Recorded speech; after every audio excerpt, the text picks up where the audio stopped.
দর্শক, আপনারা দেখছেন D9 বাংলা আর আমি আনসার আলী।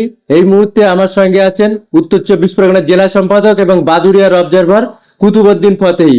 আপনারা জানেন গতকাল বাংলায় ভোট ঘোষণা হলো এবং সেটা হবে সম্পূর্ণ দুদফায় সারা পশ্চিমবঙ্গ মিলে। এখনো আইএসএফ এর পক্ষ থেকে জোট প্রক্রিয়া সম্পন্ন হয়নি।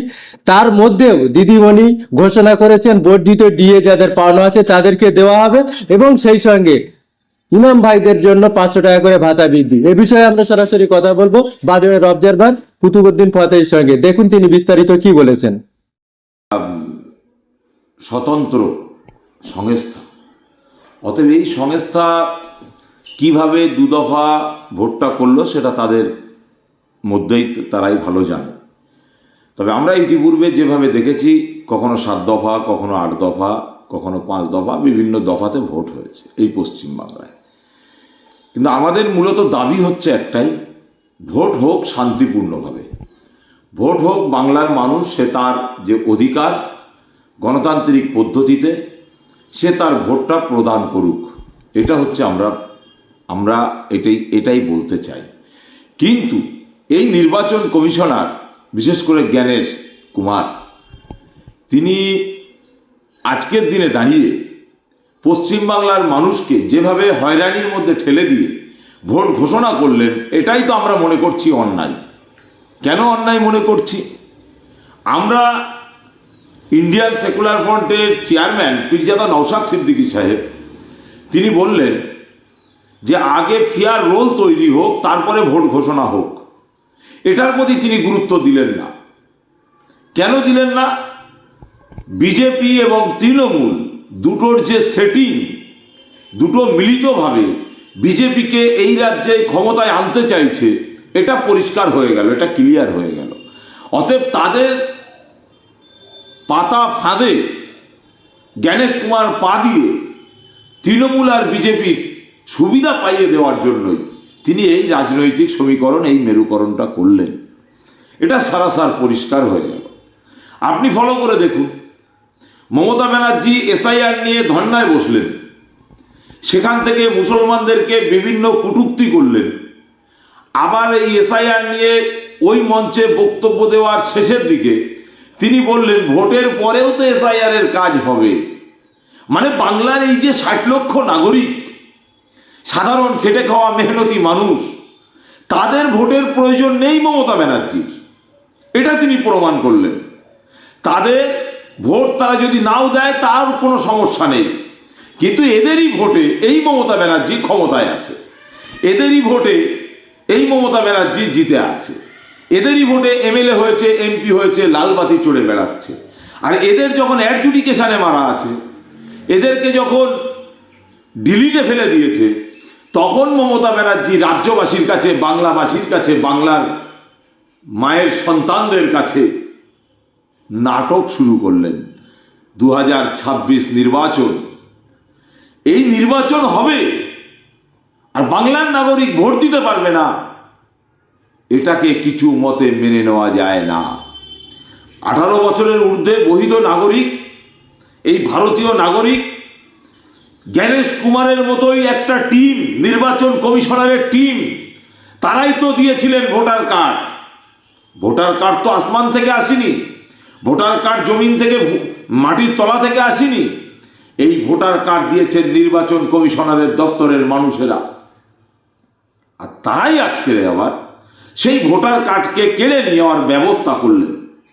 তারাই আবার আন্ডার অ্যাডজুডিকেশনে মেরে দিলেন, তারাই আবার ডিলিট করে দিলেন। বাংলার পুরো স্তব্ধ, বাংলার মানুষ পুরো চুপ মেরে আছে। বাংলার বিভিন্ন রাজনৈতিক দল তারা চুপ করে আছে, তারা নাটক করছে। পীরজাদা নওশাদ সিদ্দিকী বলেছেন তো, মমতা ব্যানার্জির ভোট ঘোষণা হয়েছে, কিন্তু এখনো বলুক যে জনগণের জন্য রাজনীতি করছেন। বলেন তো, মা মাটির সরকার বলে তো, মা মাটির সরকার, জনগণের সরকার, পাবলিকের সরকার, খেটে খাওয়া মেহনতি মানুষের সরকার। তাহলে এটা কেন বলতে পারছে না ভোট হবে না? যতক্ষণ পর্যন্ত এই মা মাটির উপরে যারা চলমান, যারা বৈধ নাগরিক, তাদের ভোটার লিস্টে নাম না উঠবে, ততক্ষণ পর্যন্ত ভোট হবে না। এই কথাটা তিনি বলতে পারছেন না। কিন্তু যে ব্যক্তি এই মামাটির মানুষের জন্য রাজনীতি করছে, দেশের জন্য রাজনীতি করছে, দেশের জনগণের জন্য রাজনীতি করছে, সোনার পালং ছেড়ে দিয়ে খেটে খাওয়া মেহনতি মানুষের কথা বলছে, সেই পীরজাদা নওশাদ সিদ্দিকী তিনি বলে দিলেন যে ভোট বয়কটের ডাক দিক মমতা ব্যানার্জি, তাতে প্রয়োজন পড়ে এই ইস্যুতে মমতা ব্যানার্জির সঙ্গে রাস্তাঘাটে যেখানে আন্দোলনের ডাক দেবেন, আমরা ইন্ডিয়ান সেকুলার ফ্রন্ট এবং নওশাদ সিদ্দিকী হাজির হবেন, সঙ্গ দেবেন, সাথ দেবেন। আপনি যেখানে কথা তো বললেন মমতা ব্যানার্জির উদ্দেশ্যে, বলতে পেরেছে, হিম্মত আছে, কিন্তু না, এটা পরিষ্কার বাংলার মমতা ব্যানার্জির গভর্নমেন্ট এবং বিজেপির গভর্নমেন্ট পেট পুজো করার জন্য, নিজেদের আখের গোছাবার জন্য তারা রাজনীতির ময়দানে এসেছেন। তারা তাদের নিজেদের ভাই ভাইপোদেরকে বাঁচাবার জন্য রাজনীতিতে এসেছেন, কোটি কোটি টাকার মালিক হওয়ার জন্য রাজনীতির ময়দানে এসেছেন। আর নওশাদ সিদ্দিকী বাংলার জনগণের জন্য রাজনীতিতে এসেছেন, এটাই হচ্ছে তার প্রমাণ, এটাই হচ্ছে তার প্রুফ। আপনি যখন বলছেন যে ভোট বয়কটের ডাক, আর নির্বাচন কমিশন যে সময় ভোট ঘোষণা করেছেন তার ঠিক 2 ঘন্টা আগে ডিএ বর্ধিত ডিএ ঘোষণা করলেন এবং ইমামদের 500 টাকা করে ভাতা ঘোষণা করলেন। তাহলে মাত্র এতদিন হচ্ছে ছলচাতুরি যাই করুন না কেন, ধর্ণা করুক, এসআইআর করতে দেবো না, সব রকমের মেনে নিলাম, কিন্তু ভোট ঘোষণার ঠিক 2 ঘন্টা আগে এই দুটো জিনিসের দাম বাড়ানো হলো, এটা কিভাবে দেখছেন? এটাও একটা ইন্টারন্যাশনাল নাটক করে দিলেন। 500 টাকা ইমাম ভাতা, মুয়াজ্জিন ভাতা, ওর বাবার ঘরের টাকা। আমার বাপদাদা 14 পুরুষের রেখে যাওয়া সম্পত্তির অর্থ থেকে আমার মসজিদের ইমামের ভাতা দেওয়া হয়। কালীঘাটের টালির চালা থেকে কি নিয়ে এসছে এই টাকা? এটা ওর রাজকোষের টাকা। তাহলে উনি আমার টাকা আমাকে দেবেন, আমরা দাবি করেছি এটা 10,000 টাকা করতে হবে ইমামদের ভাতা, মুয়াজ্জিনদের ভাতা, সম্মান সূচক দিতে হবে। ভিক্ষাবৃত্তি দিচ্ছেন। আপনি কি কথা দিয়েছিলেন ইমামদের সঙ্গে? ইমামের সন্তানের লেখাপড়ার ব্যবস্থা করবেন, ইমামের বাড়ি বানানোর টাকা দেবেন, এই ওয়াদা আপনি করেননি? ভুলে গেছেন? আমার ওয়াকাফ সম্পত্তির টাকা আগামী দিন এই ইমাম মুয়াজ্জিন ভাইদের জন্য মিনিমাম 10,000-এর ঊর্ধ্বে করার ব্যবস্থা করতে হবে।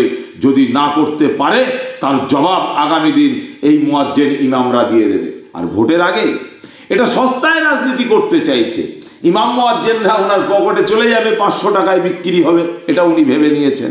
না, আগে আমার ইমান, আগে আমার মাদ্রাসা, আগে আমার মসজিদ, আগে আমার কবরস্থান, আগে আমার খোদার সম্পত্তি। আমরা বাংলার মানুষ ভুলিনি তো মমতা ব্যানার্জির ওয়াকাফ নিয়ে যে দ্বিচারিতা, যে নাটক, যে ড্রামা করলেন, এটা বাংলার মানুষ এত তাড়াতাড়ি ভুলবে? খোদার সঙ্গে যিনি গাদ্দারি করছেন, আল্লাহর সঙ্গে, সৃষ্টিকর্তার সঙ্গে যিনি এই ধরনের ব্যবহার করছেন, জানার এই ধরনের দ্বিচারিতা হচ্ছে, এটা বাংলার মানুষ ভুলে যাবে? কমসে কম জাররা জাররা পরিমাণ ঈমান তো আমাদের আছে।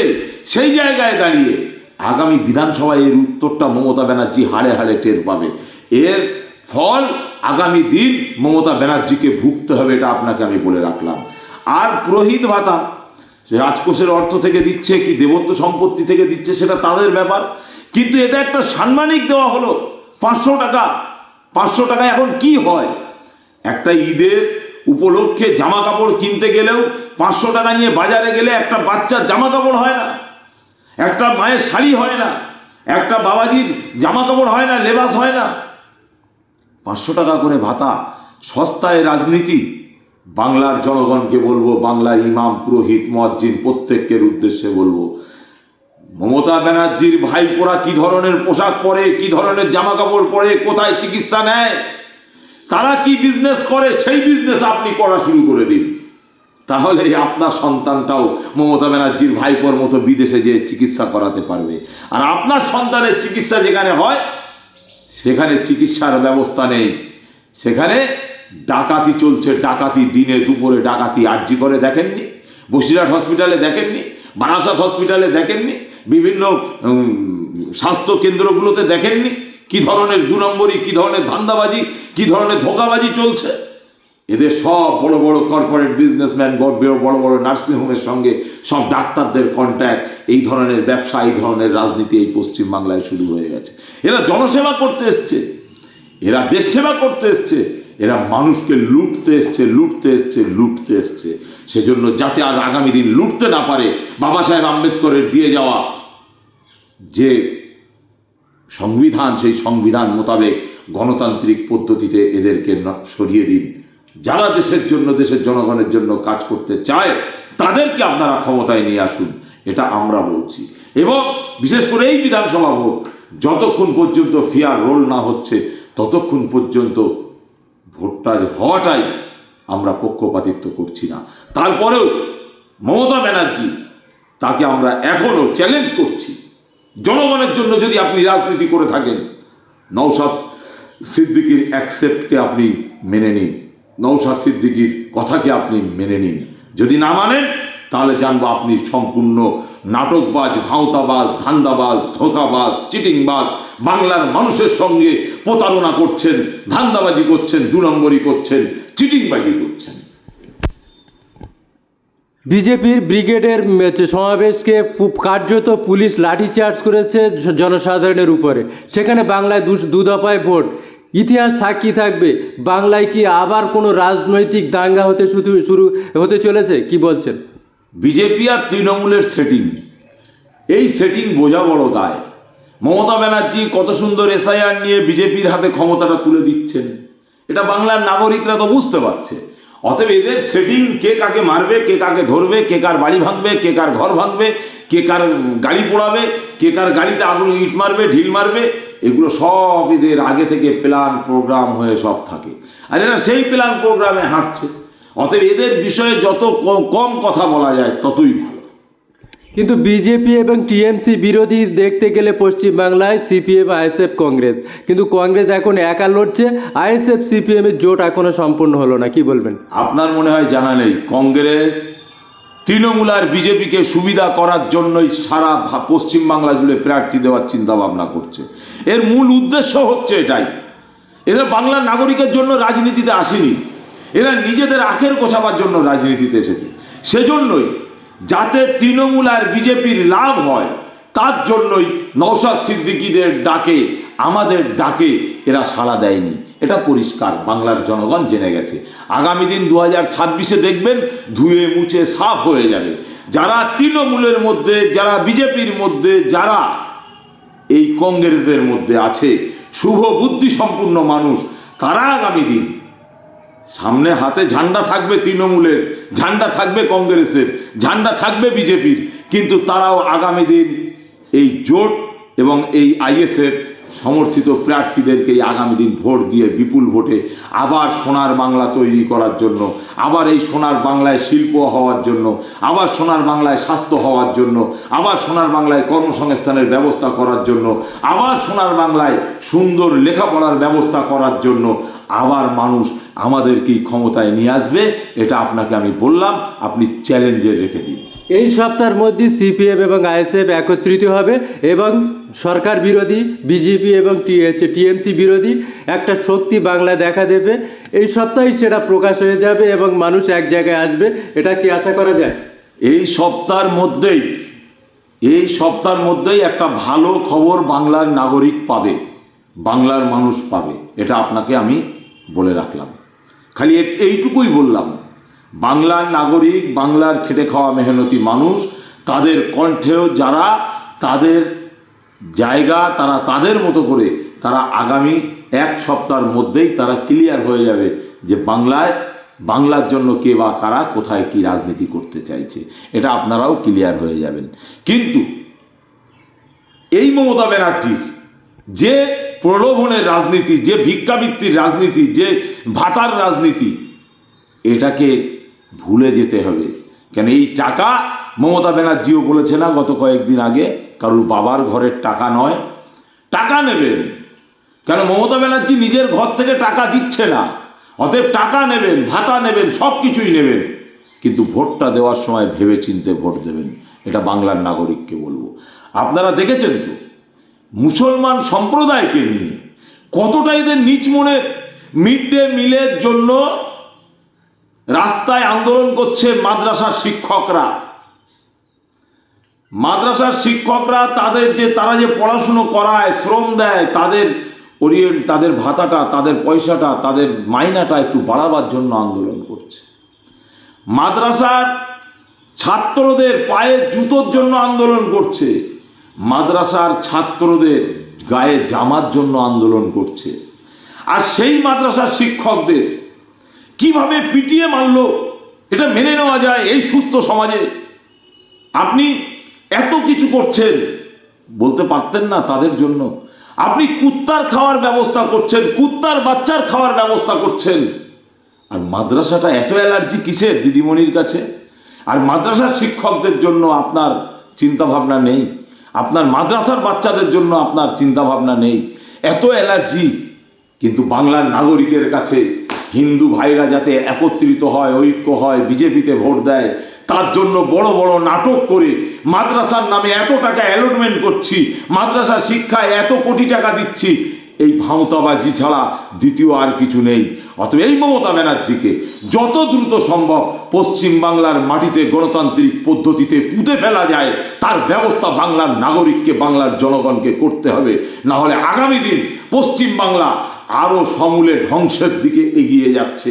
সেজন্য বাংলার নাগরিককে বলবো, সমস্ত রকমের ভাতা থেকে শুরু করে সরকারি যতগুলো অনুদান আছে, আপনার নিজের টাকার অনুদান, আপনি প্রত্যেকটা অনুদান গ্রহণ করুন। আর ভোটটা দেওয়ার সময় চিন্তা ভাবনা করে ভোট দিন। আপনার হয়ে কে বলছে? আপনার বাচ্চার হয়ে কে বলছে? আপনার বাচ্চার শিক্ষা, স্বাস্থ্য, কর্মসংস্থান নিয়ে কে চিন্তা ভাবনা করছে? আপনার হয়ে প্রতিনিধিত্ব কে করছে সেটা একবার চিন্তা ভাবনা করুন। Thank you.